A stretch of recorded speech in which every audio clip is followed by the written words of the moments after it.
পারোনি। মনির, আমি তোমায় ভালোবাসি অনেকদিন থেকে, কিন্তু বলতে পারিনি। আজ বললাম। কিন্তু দেখো, তুমিও চলে যাচ্ছ। সত্যি অনেক কষ্ট হবে আমার। আমাকেও কি নিয়ে যাবে তোমার সাথে?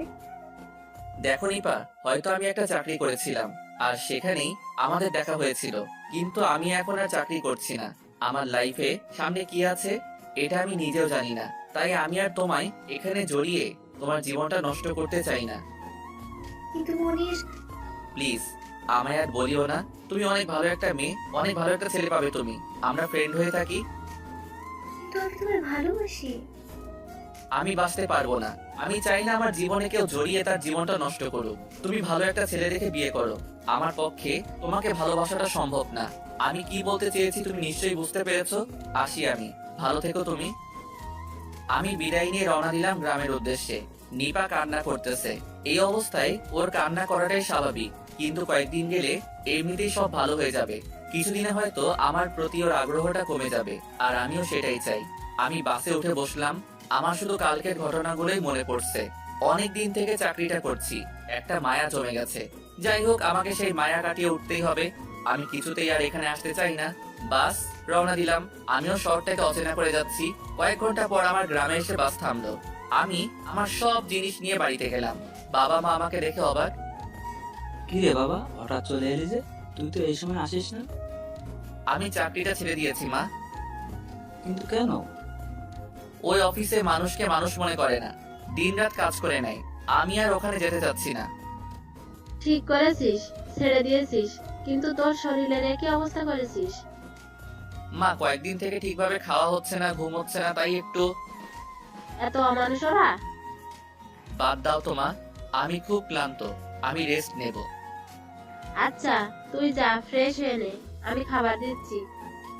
আচ্ছা ঠিক আছে। আমি ভেতরে গিয়ে ফ্রেশ হয়ে খেতে গেলাম। অনেকদিন পর মায়ের হাতে রান্না খাচ্ছি, অনেক ভালো লাগছে। তা বাবা, এখন কি করবি? মা, আমি এখানে বাবার সাথে কাজ করব, বাবাকে সাহায্য করব। ও আচ্ছা, সেটাই ভালো। আমি খেয়ে ঘুমিয়ে গেলাম। কয়েকদিন থেকে ঠিকভাবে ঘুমাতে পারি না। ঘুম থেকে উঠে একটু গ্রামটা ঘুরে আসলাম।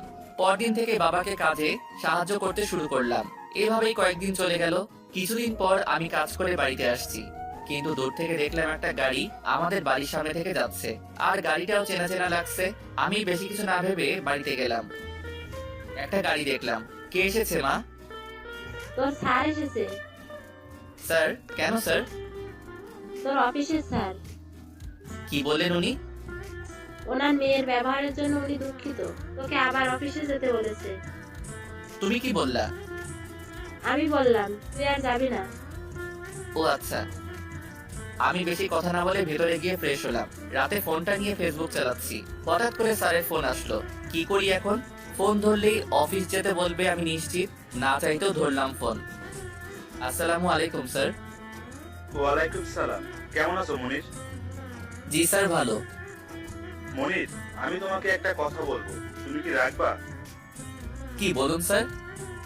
দেখো, আমার মেয়ে তোমার সাথে যা যা করেছে তার জন্য আমি দুঃখিত, আর আমি চাই তুমি আবার অফিসে জয়েন করো। কিন্তু স্যার, আমি রিজাইন লেটার দিয়ে এসেছি। আমার আর ফেরার কোনো ইচ্ছা নাই স্যার। মনির, আমি তোমার স্যার হয়ে তোমার রিকোয়েস্ট করছি, তুমি আবার জয়েন করলে আমি খুব খুশি হব। ঠিক আছে স্যার, আমি চেষ্টা করব। চেষ্টা না, কাল আমি গাড়ি পাঠিয়ে দেবো, তুমি তোমার বাবা মাকে নিয়ে আসবা তোমার সাথে। আচ্ছা ঠিক আছে স্যার। চাকরিটা করার কোনো ইচ্ছাই ছিল না, কিন্তু স্যার আমায় খুব ভালোবাসে আর আমিও স্যারকে রেসপেক্ট করি, তাই যেতে রাজি হলাম। যাই হোক, আমি বাবা মাকে সবকিছু গুছিয়ে রাখতে বললাম। আমরা কাল চলে যাব। বাবা মা যেতে রাজি নয়, আমি জোর করে রাজি করালাম। পরদিন সকালে বাড়িতে একটা গাড়ি আসলো। আমরা রওনা দিলাম ঢাকার উদ্দেশ্যে। ঢাকায় গিয়ে একটা নতুন বাসায় উঠলাম। পরদিন স্যার আমাদের বাসায় আসলেন। আসসালামু আলাইকুম স্যার। ওয়ালাইকুম আসসালাম। তা তুমি কাল থেকে অফিস জয়েন করতেছো তো? যদিও ইচ্ছে নেই, তবে হ্যাঁ। দেখো মনির, তুমি ভালোভাবেই জানো আমার অফিসে আমি তোমায় সবচেয়ে বেশি বিশ্বাস করি আর ভালোবাসি। জি স্যার। যদি আমায় এতটুকু সম্মান করে থাকো, তাহলে আগের মতোই তুমি কাল থেকে অফিস জয়েন করবে। আচ্ছা ঠিক আছে স্যার। স্যার চলে গেলেন। আমি রাতে ঘুমিয়ে গেলাম। পরদিন সকালে উঠে ফ্রেশ হয়ে অফিসে গেলাম। গেটে যেতেই দেখলাম নিপাকে একটা ছেলে বাইক দিয়ে ড্রপ করে গেল। আমি কিছু না বলে ভেতরে গেলাম। অফিসের সবাই আমাকে দেখে অবাক। নিপা এসে আমাকে দেখেই সবচেয়ে বেশি অবাক হলো মনে হয়। আরে মনির, তুমি এখানে? আসলাম, তোমাদের অনেক মিস করতেছিল অত তাই। এই, ফান করো না তো, সত্যি করে বলো। আমি বলতে যাব এমন সময় স্যার বাইরে আসলো। আপনাদের সবার জন্য বিজ্ঞপ্তি হলো, মনির আবার আমাদের অফিসে জয়েন করছে। আজ থেকেও কাজ করবে। সবাই একটু অবাক হলেও পরে ঠিক হয়ে গেল। আমি গিয়ে আমার কেবিনে বসলাম, কিন্তু আমার পাশের কেবিনটা ফাঁকা। বুঝতেছি না কিছুই। কিছুক্ষণ পর নিপা আসলো আমার কেবিনে। আরে মনির, তুমি চলে গেলেও অবাক করে আর ফেলেও অবাক করে। কিছু কিছু বিষয় অবাকই হয়ে যায়। তোমার কি খবর বলো? এই তো চলছে। বিয়ে করেছে নাকি? না, এখনো করিনি। তাহলে যার বাইকে আসলে?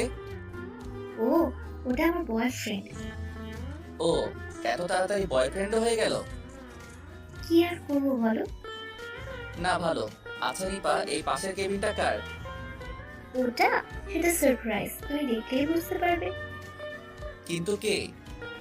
তুমি যেমন সারপ্রাইজ দিয়েছো তেমনি ওটাও একটা সারপ্রাইজ। কিন্তু এখনো তো আসলো না। আজকে ছুটিতে আছে, কাল আসবে। ও আচ্ছা, ঠিক আছে। নিপা চলে গেল। আমিও আমার কাজ করতে লাগলাম। কিছুক্ষণ পর স্যার আমায় ডাকলেন। আমি স্যারের রুমে গেলাম। আসবো স্যার? আরে আসো, বসো বসো। ধন্যবাদ স্যার। আমায় ডেকেছেন? হ্যাঁ, দেখো মনির, আমার মেয়ে মিতু একটু জেদি। ও হয়তো তোমাকে অনেক খারাপ কথা বলেছে, তোমার উপর অনেক চাপ দিয়েছে। এর জন্য আমি ওর হয়ে তোমার কাছে ক্ষমা চাচ্ছি। প্লিজ স্যার, এভাবে বলবেন না। ওসব কথা আমার মনেই নেই। ধন্যবাদ। কিন্তু মনির, আমার মেয়েটা একটু জেদি হলেও ওর মনটা অনেক ভালো। তোমার সাথে কেন এমন করলো আমি বুঝতে পারি না। এসব বাদ দিন স্যার। আমি ওসব কথা একদম ভুলে গেছি। আমি নতুন করে কাজে মন দিতে চাই। ধন্যবাদ। আচ্ছা ঠিক আছে, তুমি যাও এখন। ঠিক আছে স্যার। আমি এসে কাজে মন দিলাম। কাজ শেষে বিকেলে বাসায় চলে গেলাম। কিরে, অফিস কেমন হলো আজ? হ্যাঁ বাবা, ভালো। সে মেয়েটা কি অফিসে নেই নাকি? হ্যাঁ, উনি আর নেই। এখন স্যার আসেন অফিসে। ও, তাহলে ভালোই। আমি খেয়ে একটু ফেসবুক চেক করে ঘুমিয়ে গেলাম। পরদিন সকালে উঠে ফ্রেশ হয়ে আমি অফিসের দিকে রওনা দিলাম। অফিসে যেতেই নিপা সামনে আসলো। কি হলো, কিছু বলবে? হ্যাঁ, তুমি সারপ্রাইজ দিতে চাইছিলে না, সারপ্রাইজ এসে গেছে। মানে? মানে তোমার পাশের কলিগ চলে এসেছে। ও, তাহলে তো ভালোই। যা একটু পরিচিত হয়ে নেই। হ্যাঁ যাও, তুমি আবার অবাক হয়েও না। অবাক হবো কেন আমি? কি যে বলো না। আমি কিছু না বলে আমার কেবিনে গেলাম। আসলেই অবাক হয়ে গেছি আমি। আমি আমার কেবিনে থ হয়ে দাঁড়িয়ে আছি। আর এই মিতু এখানে কেন? তাও আবার আমার পাশের কেবিনে। উনি তো এই কোম্পানির এমডির মেয়ে। আমার মাথায় কিছু আসছে না। আমি তাড়াতাড়ি স্যারের রুমে আসলাম। আসবো স্যার? আরে তুমি, এসো এসো। স্যার, আমার কিছু বলার ছিল। আমি জানি তুমি কি বলবে। আমার মেয়ে এখানে কেন, তাই তো? জি স্যার। আসলে সেদিন আমি অফিসে এসে দেখি আমার অফিসের চিত্রই বদলে গেছে। তারপর আমি তোমার কথা জিজ্ঞেস করলে সবাই বলে যে তুমি চলে গেছো, আর কারণটাও আমায় বললো। আমার খুব রাগ হয়েছিল, তাই মিতুকে একটা চড় মারি। তারপর আমি ওকে বলি এখানে কাজ করতে। কিন্তু কেন স্যার? আসলে আমার মেয়েকে আদর দিয়ে অনেক জেদি করে ফেলেছি, তাই একটু কাজ করে দেখুক যে অন্য কাউকে কষ্ট দিলে তার কেমন লাগে। কিন্তু স্যার, তারপরেও। আমি কোনো কথা শুনতে চাই না, তুমি যাও। স্যার, আমার একটা রিকোয়েস্ট আছে। কি বলো? স্যার, আমি ওনার সাথে একসাথে কাজ করতে পারবো না। আপনি প্লিজ আমার জায়গাটা চেঞ্জ করেন। দেখো মনির, আমি চাই তোমাদের এই মনোমালিন্যতা দূর করে তোমরা ভালো ফ্রেন্ড হও, তাই ওখানেই আমি বসিয়েছি ওকে। কি আর করবো, স্যারের আদেশ তো আর অমান্য করতে পারি না। গেলাম আমার কেবিনে। আমি গিয়ে একটু মিতুর দিকে তাকাতেই দেখলাম ও আমার দিকেই তাকাচ্ছে। তাই আমি আর না তাকিয়ে আমার মতো কাজ করছি। সরি। কিছু বললেন আমায় ম্যাডাম? ওই ম্যাডামকে, আমি তোমার কলিগ, সো আমাকে নাম ধরেই রাখবা। আমার দ্বারা সম্ভব না। আচ্ছা ঠিক আছে, কয়দিন পর এমনিতেই হয়ে যাবে। আর আমি তোমায় বলেছি সরি। প্লিজ ম্যাডাম, আমায় সরি বলবেন না। আপনার একটা পার্সোনালিটি আছে এই অফিসে। মিতু আর কিছু না বলে কাজ করতে লাগলো। আমি আমার কাজগুলো তাড়াতাড়ি শেষ করে বাসায় চলে আসলাম। বাসায় এসে ফ্রেশ হয়ে খেয়ে দিয়ে ফেসবুক চেক করে ঘুমালাম। পরদিন আমি অফিসে গেলাম। আমার কেবিনে গিয়ে চোখ পড়তেই আমি অবাক, কে যেন আমার টেবিলে গোলাপ রেখে গেছে। কিন্তু আমি আশপাশে তাকিয়ে দেখলাম, কিন্তু কাউকে আমার মনে হলো না, শুধু মিতু ছাড়া। আমি কিছু না বলে গোলাপটা আলাদা করে রেখে বসে কাজে মন দিলাম। কেমন আছেন? ভালো। আমার উপর কি খুব রাগ? আর কি যে বলেন ম্যাডাম, আপনার উপর রাগ থাকতে যাবে কেন? তাহলে এভাবে কথা বলছো কেন তুমি? আমি এভাবে ছাড়া কথা বলতে পারি না। দেখো মনির, প্লিজ ম্যাডাম, আমি এখানে কাজ করতে এসেছি। আমি আমার কাজটা কমপ্লিট করতে চাই, যদি একটু চুপ থাকেন। আচ্ছা ঠিক আছে। মনির, স্যার ডেকেছে। আসতেছি। আমি উঠে স্যারের রুমে গেলাম। আসবো স্যার? আসো মনির। জি স্যার। আমায় ডেকেছেন স্যার? জি, আমার শরীরটা কয়েকদিন থেকে ভালো যাচ্ছে না। অফিসে আসতে সমস্যা হচ্ছে, তাই আমি চাচ্ছি মিতুকে আবার এখানে বসিয়ে অবসর নিয়ে নিই। আর তাছাড়া তো কোনো উপায় নেই। কোনো সমস্যা নেই স্যার, আপনি মিতু ম্যাডামকে দায়িত্ব দিয়ে দিন। কিন্তু মনির, তুমি জানো যে আমি তোমায় কতটা ভরসা করি, তাই তুমি একটু দেখিয়ে দাও অফিসটা। সমস্যা নেই স্যার, আমি দেখব। আর আমি যাচ্ছি না। আচ্ছা ঠিক আছে, তুমি বসো, আমি মিতুকে ডাকছি। আচ্ছা ঠিক আছে স্যার। স্যার, মিতু ম্যাডামকে ডাক দিলেন? জি স্যার, আমায় কিছু বলবেন? কাল থেকে তুমি আবার এমডির দায়িত্ব নাও, আর অফিসটাকে একটু ভালোভাবে চালাও। কিন্তু আমি তো ওইখানেই ঠিক আছি। তুমি আমার অবস্থা ভালোভাবে জানো। আচ্ছা ঠিক আছে। আচ্ছা। আমি বাইরে চলে আসলাম। আল্লাহ জানে এবার আমার উপর কি অত্যাচারটাই না চালায়। দেখাই যাক কি হয়। কিন্তু মিতু ম্যাডামকে তো 2 দিন থেকে দেখছি। আমার উপর তেমন কোনো রাগ নেই, মনে হয় কোনো সমস্যা হবে না। আমি আবার গিয়ে কাজে মন দিলাম। কাজ শেষ করে বাসায় যাচ্ছি। মিতু ম্যাডাম সামনে এসে হাজির। কোথায় যাচ্ছ? বাসায় যাচ্ছি। কেন ম্যাডাম, আরও কি কোনো কাজ আছে? না, তেমন কাজ নেই। আসো, আমি তোমায় নামিয়ে দেই। তার প্রয়োজন হবে না ম্যাডাম, আমি যেতে পারবো। আরে আসো, আমিও তো বাসায় যাব। প্লিজ ম্যাডাম, আপনি যান, আমি যেতে পারবো। উনি আর কিছু না বলে চলে গেলেন। আমি বাসায় গিয়ে ফ্রেশ হয়ে একটু রেস্ট নিচ্ছি। আমার ফোনে একটা ফোন আসলো। হ্যালো, আসসালামু আলাইকুম। ওয়ালাইকুম সালাম। কে বলছেন? আমি একটা মেয়ে বলছি। সেটা আমিও জানি, কিন্তু আপনার পরিচয়? সেটা আজ না জানলেও হবে। বাই। মেয়েটা আর কিছু না বলেই ফোন কেটে দিল। কিছুই বুঝতে পারলাম না, পাগল নাকি কোনো। যাই হোক, আমি ঘুমিয়ে গেলাম। সকালে উঠে ফ্রেশ হয়ে অফিসের দিকে যাচ্ছি। তবে এখন আর অফিসে যেতে দেরি হয় না। রোজ সকালে মা এসে ডাকে। আমি অফিসে গিয়ে দেখি আজকেও আমার টেবিলে একটা ফুল রাখা। কিন্তু কে রাখছে এই ফুলগুলো? আর আজ আমার পাশের জায়গাটায় নতুন একটা মেয়ে বসেছে। আমি নিপাকে ডাকলাম। কি ব্যাপার নিপা, কে উনি? ও উনি রাইমা, কিছুদিন হলো আমাদের অফিসে জয়েন করেছে। কিন্তু আমি তো দেখলাম না। ও উনি এই পাশে বসতেন, তাই হয়তো। ও আচ্ছা ঠিক আছে, তুমি যাও। নিপা চলে গেল। কিছুক্ষণ কাজ করে আমি বসে আছি। রাইমা উঠে আমার কাছে আসলো। হাই, আমি রাইমা। ও হাই, আমি মনির। এই অফিসে এসে আপনার কথা অনেক শুনেছি। ও আচ্ছা। তো আমরা কি ফ্রেন্ড হতে পারি? হ্যাঁ অবশ্যই। কিন্তু এভাবে তো হবে না। মানে? মানে আজকে আমরা একসাথে লাঞ্চ করছি। কিন্তু? কোনো কিন্তু নেই, আমরা লাঞ্চ করছি। ওকে। আমি অফিসের কাজ করতেছি। দুপুরে এমন সময় রাইমা এসে হাজির। কি খুব বিজি মনে হচ্ছে? না তেমন কিছু না, একটু কাজ ছিল তাই শেষ করলাম। ও আচ্ছা, আমাকে দেওয়া কথা কি মনে আছে? হ্যাঁ অবশ্যই। তাহলে চলো। হ্যাঁ চলো। আমি আর রাইমা লাঞ্চ করতে গেলাম। আমরা খেতে বসেছি, এমন সময় মিতু ম্যাডাম আসলো। আপনারা কি লাঞ্চ করতেছেন? জি ম্যাডাম, আপনি লাঞ্চ করেছেন? না, এই তো আসলাম। ও আপনি তাহলে লাঞ্চ করেন? আপনারা যখন এখানে আছেন তখন আজ একসঙ্গেই লাঞ্চ করি। কিন্তু ম্যাডাম আমরা তো অর্ডার করেছি।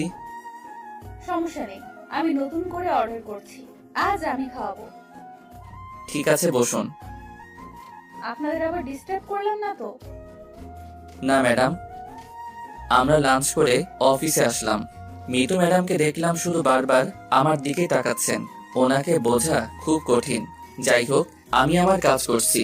অফিসের কাজ শেষ করে আমি বাসায় যাবার জন্য বাইরে আসলাম, কিন্তু আজকেও মিতু ম্যাডাম দাঁড়িয়ে আছেন। তুমি কি বাসায় যাচ্ছ মনির? জি ম্যাডাম, কিন্তু আপনি এখানে দাঁড়িয়ে কেন? আসলে আমার গাড়িটা খারাপ হয়ে গেছে, তাই রিক্সার জন্য অপেক্ষা করছি। ও আচ্ছা, আপনি একটু অপেক্ষা করেন, আমি রিক্সা রেখে দিচ্ছি। আমি একটা রিক্সা নিয়ে আসলাম। ম্যাডাম যান এখন। তুমি আমার সাথে আসতে পারো। না ম্যাডাম, আপনি যান, আমি যেতে পারবো। আরে আসো তো। ম্যাডাম আমায় জোর করে রিক্সায় ওঠালেন।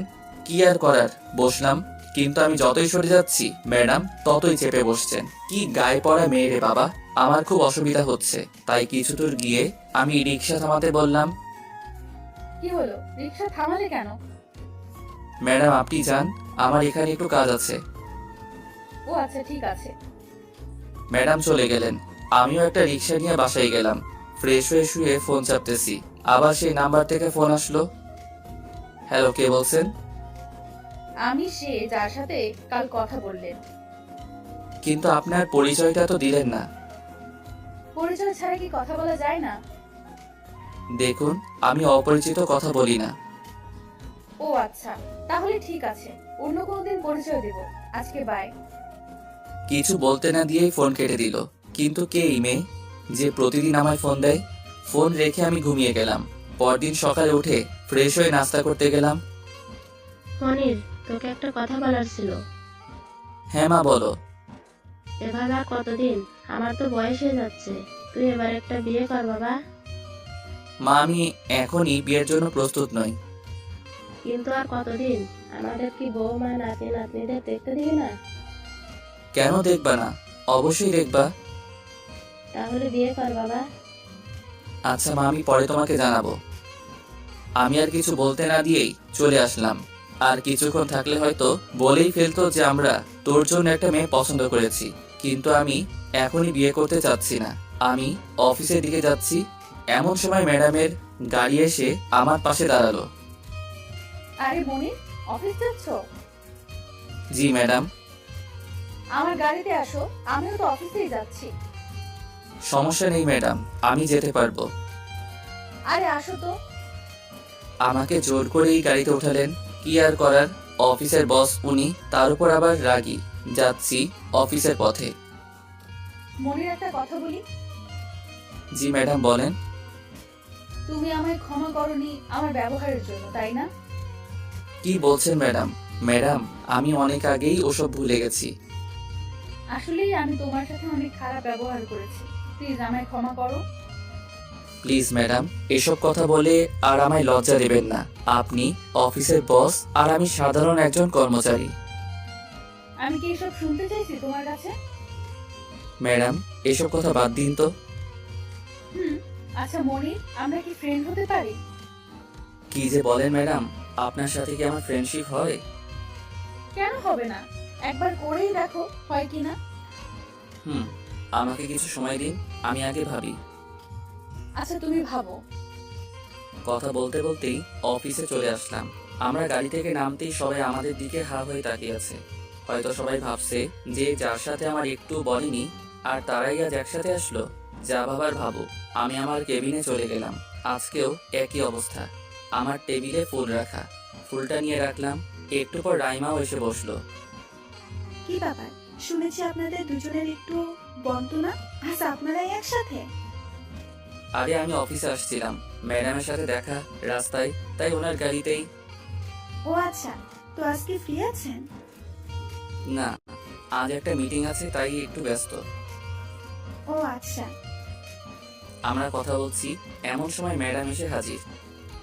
কি ব্যাপার, কি হচ্ছে এখানে? তেমন কিছু না ম্যাডাম। এটা অফিস টাইম, তাই কাজে মন দেন একটু। জি ম্যাডাম। মনির,